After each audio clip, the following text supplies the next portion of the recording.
नमस्ते सदावत्सले मातृभूमि।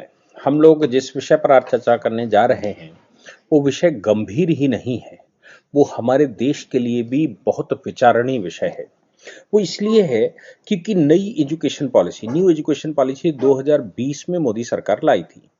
New education policy आज भी पूरे देश में लागू नहीं हो पाई है, इसमें कोई दो राय नहीं है। और मैं कहता हूं कि किसी भी प्रांत में, जो मेरी नॉलेज है उसके अनुसार किसी भी प्रांत में वो लागू नहीं हो पाई। हालांकि 2025 में उसको लागू होना है, तो लागू करने का अभी समय है, यानी कि अभी वो लागू की जा सकती है। और जिन प्रांतों में राजू, जिन देशों में, जिन प्रदेशों में लागू नहीं हो पा रही है, उनमें लागू होना चाहिए और ये संभव है कि एक साथ लागू करते हैं। हालांकि 5 साल का समय था तो धीरे धीरे लागू की जा सकती थी, लेकिन हो सकता है सीधी लागू कर दें। नई एजुकेशन पॉलिसी की खास बात यह है कि केंद्र सरकार नई एजुकेशन पॉलिसी लागू करने के लिए फंड भी देगी। अब ये जो फंड केंद्र सरकार देगी वो राज्य सरकार उसको यूटिलाइज करते हुए नई एजुकेशन पॉलिसी लागू करेगी। नई एजुकेशन पॉलिसी हमारे देश में काम परक है, मतलब वर्क परक है, ऐसा नहीं खाली खाली फिलॉसफी हमको पढ़नी है। उसका जो दूसरा पक्ष है, जो वैज्ञानिक पक्ष है या फिर जो उसका कार्य पक्ष है, अप्रेंटिसशिप का पक्ष है, उसको भी पढ़ना है। हम सब जानते हैं कि नई एजुकेशन पॉलिसी में बैगलेस सिस्टम शुरू हो रहा है। बहुत कम मिनिमम बैग्स की आवश्यकता पड़ी और जितना पढ़ा है उतना उपयोग करने के बाद ही अगली क्लास में जाने का अवसर मिलता है। उस नई एजुकेशन पॉलिसी में ग्रेजुएशन में भी 1 साल पढ़ सकते हैं, काम कर सकते हैं, फिर आवश्यकता पड़े तो दूसरी साल पढ़ सकते हैं, फिर आवश्यकता पड़े तो तीसरी साल पढ़ सकते हैं। एमफिल लगभग खत्म कर दिया है। पीएचडी की अगर किसी को रिसर्च करनी है तो रिसर्च में भी अलग से जा सकते हैं, उसमें टाइम भी ले सकते हैं। यानी कि अब जो एजुकेशन पॉलिसी भारत में आ रही है वो सिर्फ और सिर्फ भारत को एक इकोनॉमिक हब बनाने वाली है। अब इसमें भाषा का एक विषय है कि 3 भाषाएं आप चूज कर सकते हैं, 3 भाषाएं आप सिखाइए और हम आपको फंड देते हैं। तमिलनाडु में ने उसका विरोध खड़ा कर दिया। तमिलनाडु में स्टालिन सरकार, हम सब जानते हैं, स्टालिन ईसाईयत को फॉलो करते हैं और ईसाईयत को फॉलो करने की वजह से उनकी जो मेन भाषा है वो अंग्रेजी ही है। अंग्रेजों के जाने के बाद भी भारत में मुख्य भाषा के रूप में अंग्रेजी रहती है और एक बड़ा वर्ग सिर्फ ये इस बात से अपने आप को प्रबुद्ध सिद्ध करता है कि उसको अंग्रेजी आती है।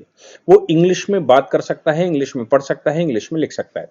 ये भी दुर्भाग्य है कि सुप्रीम कोर्ट और हाई कोर्ट की भाषा आज भी इंग्लिश है, वो भारतीय भाषा हो ही नहीं पाई। अब इस विषय को जरा समझने की कोशिश करते हैं तो मुझे लगता है कि क्लैरिटी हम सब में आएगी। एक बात बिल्कुल दिमाग में रखनी चाहिए कि संविधान की 8वीं अनुसूची में भाषाएं दी गई हैं। उन भाषाओं में जिन 22 भाषाओं की चर्चा की गई है या जो भी भाषाओं की चर्चा की गई है, उनमें कोई रीजनल भाषा नहीं है। सारी की सारी भाषाएं राष्ट्रीय भाषाएं। याद रखने की बात है, भारत में कोई रीजनल लैंग्वेज नहीं है, ना ही संविधान के किसी चैप्टर में लिखा है और ना ही किसी कानून में लिखा है कि भारत में कौन सी रीजनल लैंग्वेज होगी। मैं अगर तमिल की बात करूं, तेलुगु की बात करूं, मलयालम की बात करूं, पंजाबी, मराठी, बंगाली, जिस भाषा की भी बात करेंगे वो सारी राष्ट्रीय भाषाएं हैं, ये ध्यान रखने की बात है।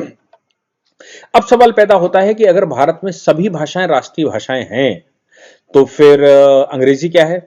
ये भी ध्यान देने की और याद रखने की बात है कि अंग्रेजी भारत के संविधान की 8वीं अनुसूची में अंग्रेजी शब्द ही नहीं है, इंग्लिश भाषा है ही नहीं। ना ही रीजनल लैंग्वेज है, ना ही नेशनल लैंग्वेज है, ना ही कन्वीनियंस, किसी प्रकार की भाषा 8वें शेड्यूल में अंग्रेजी नहीं है।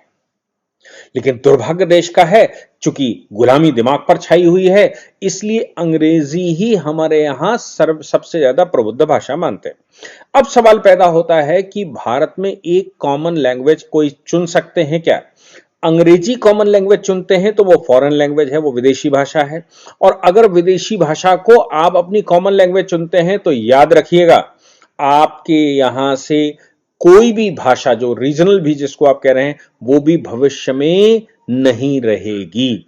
यानी कि अगर राष्ट्र में जो 22 भाषाएं 8वें शेड्यूल में दी हुई हैं, उन भाषाओं पर किसी एक भाषा से खतरा है तो वो अंग्रेजी भाषा है, जिससे भारत को सबसे ज्यादा खतरा है।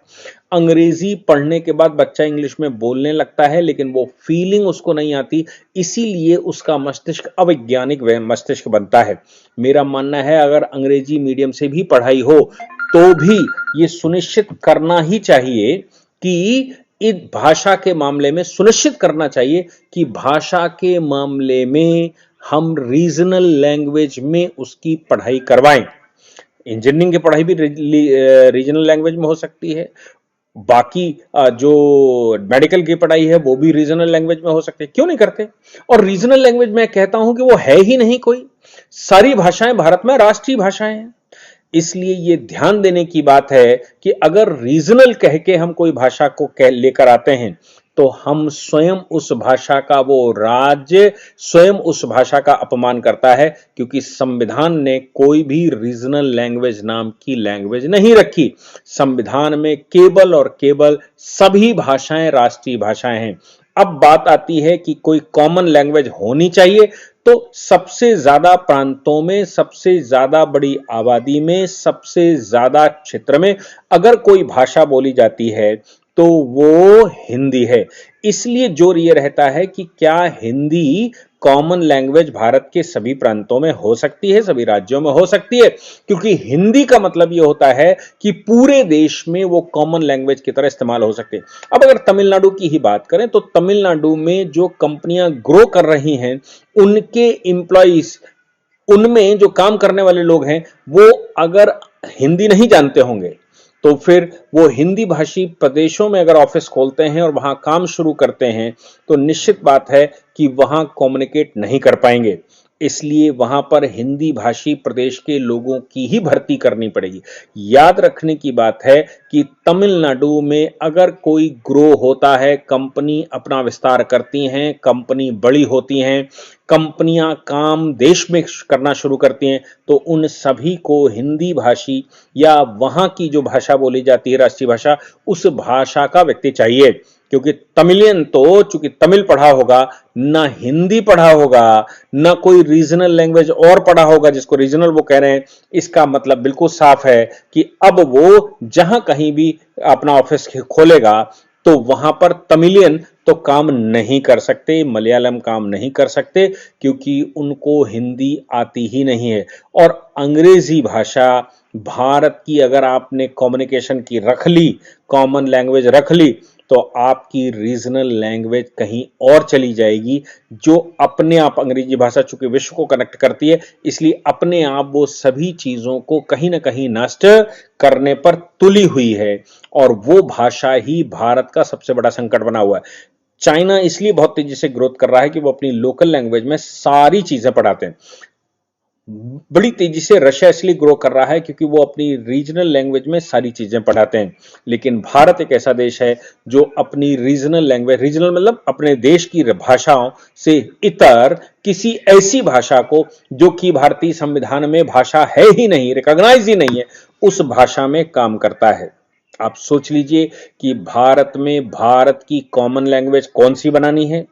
तमिल बना लीजिए, तेलुगु बना लीजिए, मलयालम बना लीजिए, मराठी बना लीजिए, पंजाबी बना लीजिए, बंगाली बना लीजिए, या फिर हिंदी बना लीजिए, जो आपको लगे, उड़िया से लेकर और खुशुश्की तक जो आपको लगे वो भाषा चुन लीजिए, लेकिन भारतीय भाषा ही कॉमन लैंग्वेज भारत की होनी चाहिए। इससे ही भारत का उत्थान होने वाला है। अन्यथा आप जिनको रीजनल भाषाएं कहते हैं, वो भाषा भी कहीं विलुप्त होने की कगार पर खड़ी हो जाएगी। जय हिंद, जय भारत, वंदे मातरम।